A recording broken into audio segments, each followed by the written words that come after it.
Good luck. Kamay sa mesa. Top 6 answers on the board.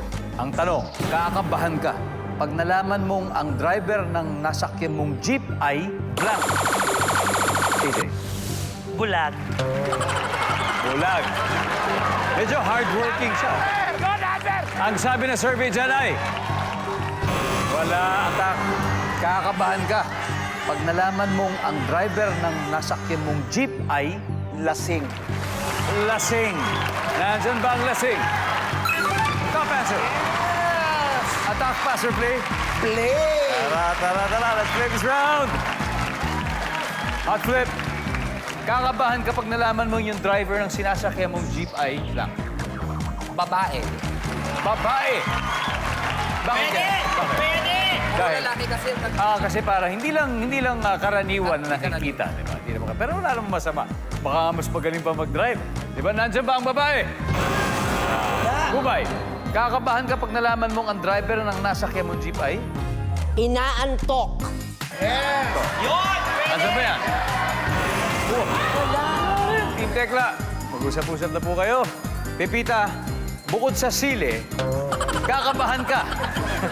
Pag nalaman mo ang driver ng sinasakyan mong jeep ay? Ay, mainit ang ulo. Pwede. Pwede yun. Marumbado. Mainit ang ulo.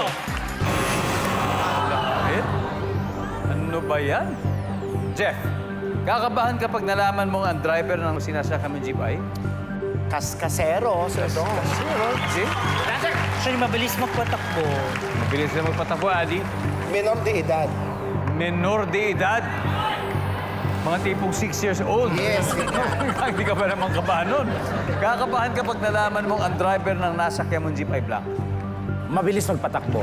Sana hindi na tapos sa top 6. No? Okay, ang sabi ay mabilis magpatakbo. Kaskasero. Survey, nandiyan ba yan? Wala ha!